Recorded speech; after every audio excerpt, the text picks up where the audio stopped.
Si tu es dans le monde du fitness, tu dois avoir déjà entendu du maltodextrine et comme quoi c'est le top de la consommer pendant la séance pour te donner un peu plus d'énergie, éviter les catabolismes musculaires, récupérer plus vite ou augmenter ta consommation de calories si ton objectif est d'être en excès calorique et prendre du poids. Donc, qu'est-ce que la maltodextrine? Est-elle bonne pour la santé en général ou c'est que pour les athlètes? Y a-t-il vraiment un intérêt de la consommer pendant ou après sa séance? Et qu'est-ce que les études sur la maltodextrine nous disent? Ce sont les questions que je vais essayer de répondre dans cette vidéo.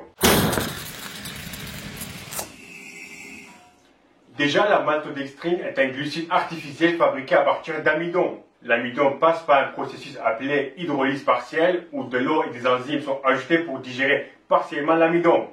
Elle est ensuite raffinée et séchée pour produire une fine poudre blanche. En gros, c'est comme le sucre blanc, ni plus ni moins. À part t'apporter 4 calories par gramme, elle ne t'apporte rien de plus. La seule différence, c'est qu'elle a une IGE plus élevée que le sucre blanc.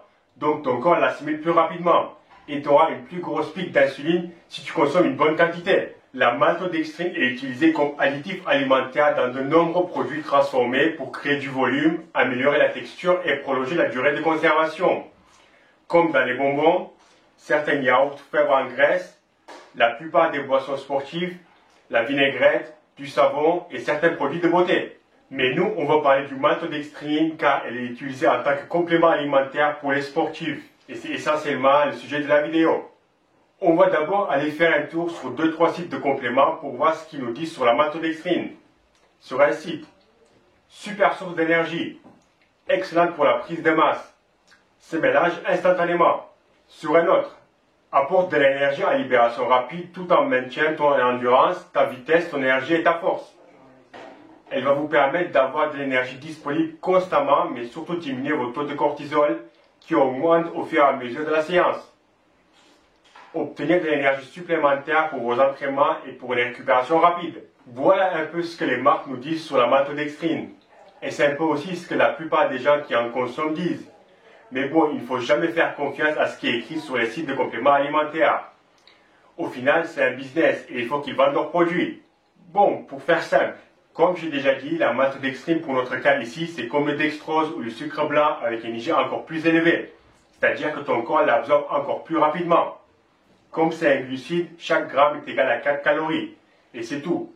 Ça ne t'apporte rien que des calories. Pas de vitamines ni de minéraux. Des calories vides. Et on sait que consommer du sucre, ou dans ce cas du maltodextrine, pendant ou après une séance, a des avantages.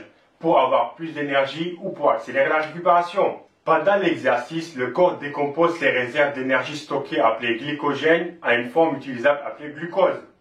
Les athlètes d'endurance peuvent épuiser leurs réserves de glycogène lors de leur entraînement intense, d'où pourquoi c'est une bonne idée de consommer une sorte de sucre pendant et juste après sa séance. La recherche suggère que la prise d'un supplément de glucides comme la maltodextrine pendant ou après l'exercice pourrait améliorer la performance de l'exercice et la récupération pour les athlètes d'endurance.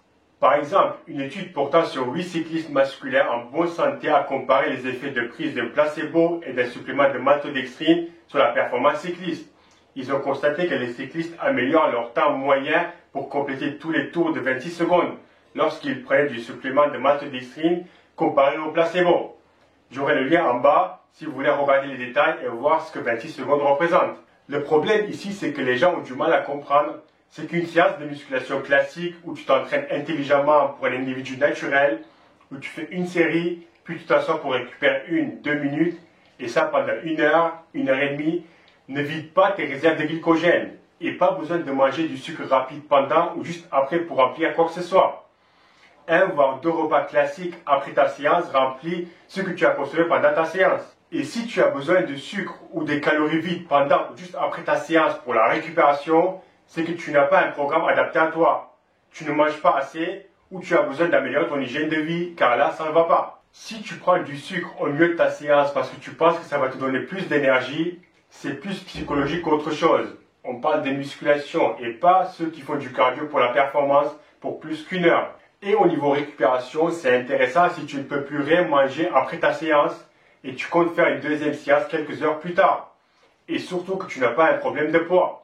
Il y a aussi la théorie qu'avec la maltodextrine, donc un gros pic d'insuline, tout ce que tu prends avec comme complément va être absorbé plus rapidement par le corps. Ce qui n'est pas mal comme théorie. Mais qu'est-ce qu'il y a comme complément qui ne peut pas attendre 10 minutes de plus pour être absorbé par le corps? La maltodextrine en elle-même, elle ne va pas te faire grossir. D'ailleurs, si tu n'es toujours pas au courant, aucun aliment te fait grossir. Mais personnellement, au lieu de gaspiller 200-300 calories sur du sucre en poudre, je préfère profiter pour manger une connerie que j'aime bien, qui est remplie de sucre et qui me donne les mêmes résultats. De l'énergie instantanée, un pic d'insuline, des calories, peut-être un peu plus de protéines, quelques vitamines et minéraux et surtout quelque chose qui va faire plaisir de manger. Honnêtement, tu préfères boire 50 grammes de maltodextrine qui va t'apporter que 200 calories ou manger 2 carrés de chocolat qui va aussi t'apporter 200 calories et peut-être un peu plus. Certes, le chocolat n'est pas 100% de sucre et donc tu n'auras pas 1 gramme de sucre absorbé par minute dans le sang, mais 1 gramme pour 2 minutes, je sais pas. Franchement, à notre niveau et surtout quand on parle de musculation, ça ne fait pas de différence. Un point important à parler sur la maltodextrine que je n'étais pas au courant et j'ai découvert pendant ma recherche, votre alimentation a une énorme influence sur votre microbiote intestinal, car certains aliments favorisent la croissance de bonnes bactéries, tandis que d'autres, c'est l'inverse. Et malheureusement, après plusieurs études, la maltodextrine fait partie de ces aliments.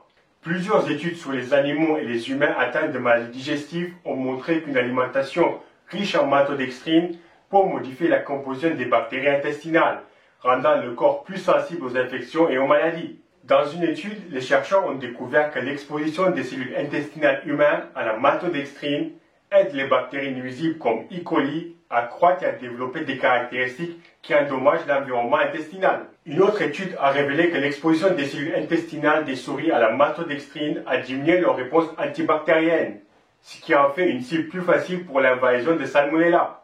Donc voilà, pour résumer, la maltodextrine ou n'importe quelle autre source de sucre pendant ou après sa séance d'entraînement, pour moi, reste inutile. Sauf si tu t'entraînes en cardio pour plus d'une heure et tu veux garder la même performance du début jusqu'à la fin. Dans ce cas, consommer du sucre n'est pas une mauvaise idée. Sinon, pour la plupart des gens qui me suivent, qui pratiquent de la musculation avec 5-10 minutes de cardio en fin de séance, gaspiller 200-300 calories sur une boisson sucrée, c'est très dommage. Et ça ne fera pas une énorme différence, que ce soit sur la performance ou la récupération. Et plusieurs études montrent que consommer une grosse quantité régulièrement n'est pas une bonne idée pour les bactéries qui jouent un rôle très important dans ton intestin. Voilà, perso, je préfère manger un bon repas équilibré 3-4 heures avant ma séance et juste avant, s'il faut, prendre un peu de caféine en complément ou boire du café pour ceux qui préfèrent. Et à la fin de ma séance, manger ou boire un repas qui fait 30-40 grammes de glucides avec 30-40 grammes de protéines suffit largement. Merci et à la prochaine vidéo.